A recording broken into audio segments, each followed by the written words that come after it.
Hey you, and welcome to this video where I will help you out how to close a position right here on Phemex. So if you create a position by going to the symbol that you want to trade, and then we select right here on open long and we do confirm, you see that our position is going to stand right here at this place. Now I want to sell my position. So what we're going to do right here is we select right here on market, and then you will find right here how much you are having.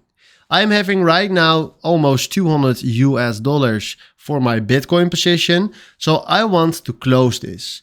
We can close this directly by clicking right here on close long, but we can also close the half by selecting the button and throw that to 50. And then we can click right here on close long.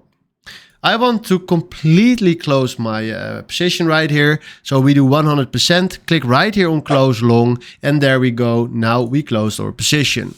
So this is how you can close your position in Phemex. Hopefully this was exactly the video where I was looking for. Thanks for watching and have a wonderful day. Ciao.